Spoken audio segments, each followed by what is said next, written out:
Among Us.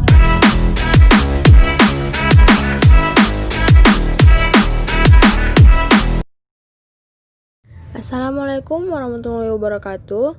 Nama saya Winnie Istiasari. Saya dari Sistem Informasi 4.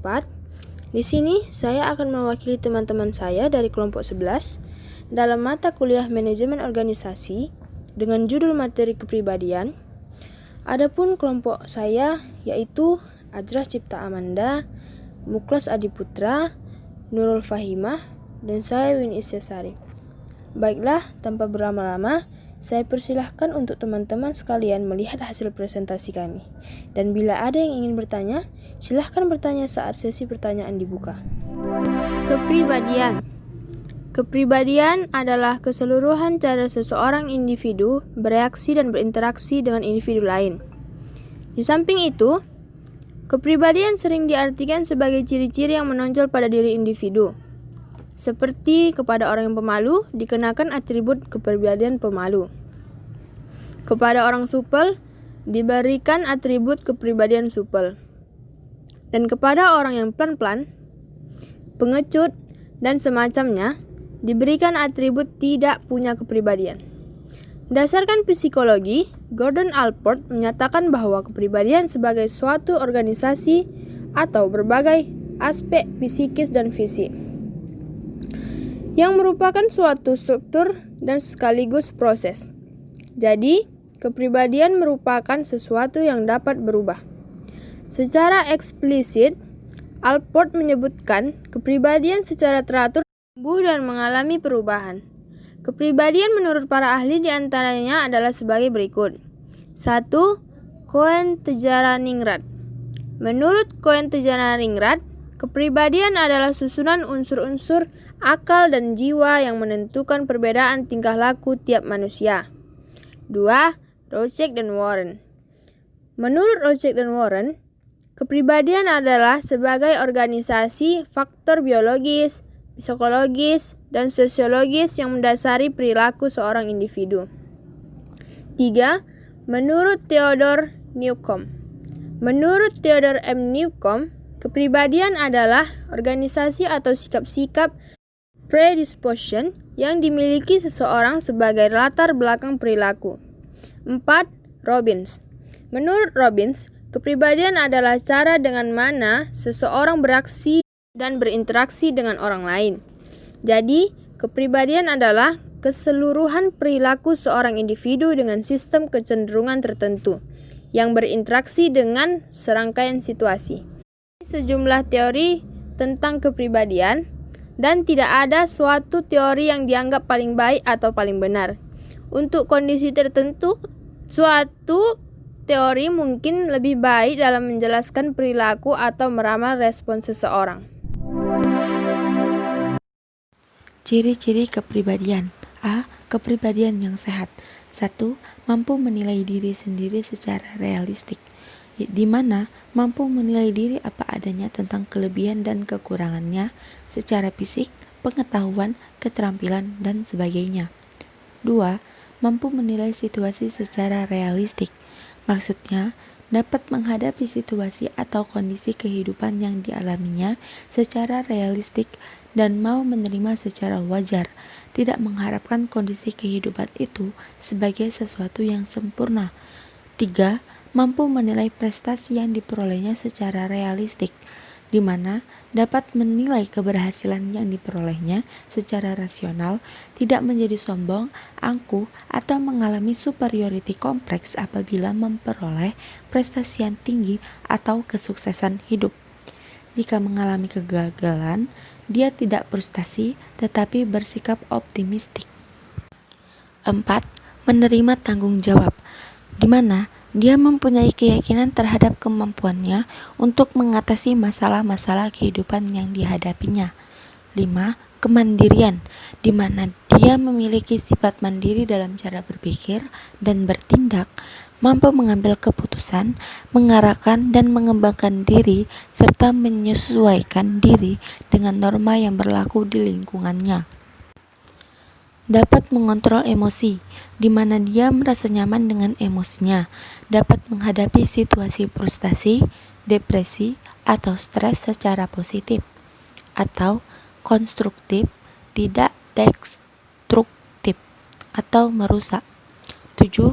Berorientasi tujuan, di mana dia dapat merumuskan tujuan-tujuan dalam setiap aktivitas dan kehidupannya berdasarkan pertimbangan secara matang atau rasional, tidak atas dasar paksaan dari luar, dan berupaya mencapai tujuan dengan cara mengembangkan kepribadian atau wawasan, pengetahuan, dan keterampilan. 8. Berorientasi keluar atau ekstrovert, di mana dia bersifat respek, empati terhadap orang lain, memiliki kepedulian terhadap situasi atau masalah-masalah lingkungannya, dan bersifat fleksibel dalam berpikir, menghargai dan menilai orang lain seperti dirinya, merasa nyaman dan terbuka terhadap orang lain, tidak membiarkan dirinya dimanfaatkan untuk menjadi korban orang lain dan mengorbankan orang lain karena kekecewaan dirinya. 9. Penerimaan sosial, di mana mau berpartisipasi aktif dalam kegiatan sosial dan memiliki sifat bersahabat dalam berhubungan dengan orang lain. 10. Memiliki filsafat hidup, mengarahkan hidupnya berdasarkan filsafat hidup yang berakar dari keyakinan agama yang dianutnya. 11.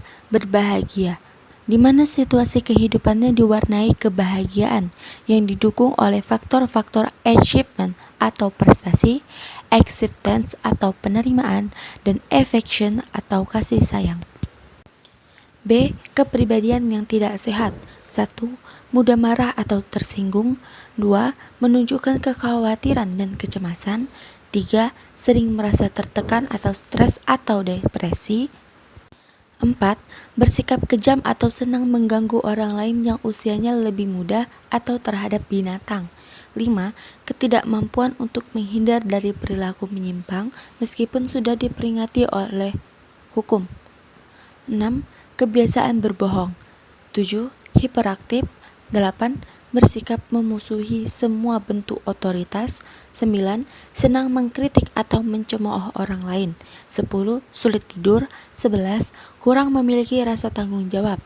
12. Sering mengalami pusing kepala meskipun penyebabnya bukan faktor yang bersifat organis. 13. Kurang memiliki kesadaran untuk menaati ajaran agama. 14. Pesimis dalam menghadapi kehidupan. 15. Kurang bergairah atau bermuram durja dalam menjalani kehidupan. 3. Atribut kepribadian utama yang mempengaruhi perilaku organisasi. Atribut kepribadian yang mempengaruhi perilaku keorganisasian oleh Robbins pada tahun 2001 yaitu sebagai berikut. A. Sumber kendali internal. Kepribadiannya meyakini bahwa segala apa yang terjadi dapat dikendalikan sendiri. Sumber kendali eksternal. Kepribadiannya meyakini bahwa segala apa yang terjadi tergantung pada kekuatan luar, seperti kemujuran, nasib, atau kesempatan. B. Machiavellianisme. Kepribadian cenderung ke arah pragmatis, menjaga jarak emosional, dan meyakini bahwa tujuan dapat menghalalkan segala cara. C. Penghargaan diri. Kepribadian yang suka atau tidak suka terhadap diri sendiri. Individu yang memiliki penghargaan yang tinggi terhadap diri sendiri adalah individu yang sangat yakin bahwa kepastiannya lebih tinggi dari tuntutan pekerjaan. Suka risiko, senang pekerjaannya menantang. D. Pemantauan diri adalah ciri kepribadiannya mengukur kemampuan dan menyesuaikan perilakunya kepada faktor situasional. E. Pengambilan risiko adalah kepribadiannya menakar segala keputusannya dengan risiko.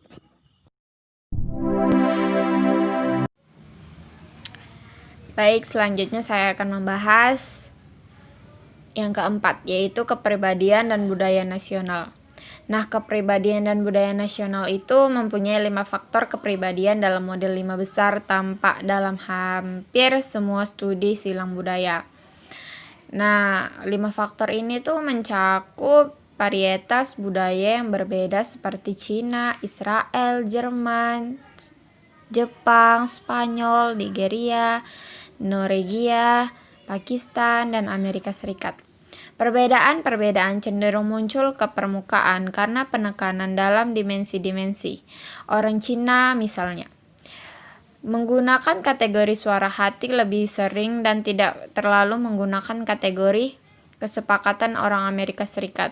Namun, ada jumlah kesepakatan yang sangat besar, khususnya dari orang-orang dari kalangan negara berkembang, seperti sebuah kasus dalam hal ini, saat tinjauan komprehensif atas kajian-kajian yang meliputi orang-orang dari 15 negara, masyarakat Eropa menemukan suatu hati adalah peramal dan absah atas kinerja sepanjang kelompok jabatan dan dudukan. Inilah persis apa yang ditemukan di studi-studi Amerika Serikat. Tidak ada tipe kepribadian umum untuk suatu negara tertentu. Anda dapat menemukan sebuah risiko tinggi dan rendah hampir di semua budaya apapun. Namun budaya sebuah negara mempengaruhi karakteristik kepribadian yang dominan dari penduduknya. Kita dapat melihat ini dengan memperhatikan lokus kendali dan kepribadian tipe A. Ada bukti bahwa budaya berbeda dari segi hubungan orang dengan lingkungan mereka. Dalam beberapa budaya seperti Amerika Utara, orang percaya bahwa mereka dapat mendominasikan lingkungan mereka. Orang-orang dari negara lain seperti dari negara Timur Tengah yakin bahwa kehidupan sudah diatur di kehidupan sebelumnya. Perhatikan paralel yang dekat dengan lokus kendali internal dan eksternal. Oleh karena itu, kita dapat pastikan bahwa proporsi orang yang internal dalam angkatan kerja Amerika adalah lebih besar dibanding angkatan kerja Arab Saudi dan Iran.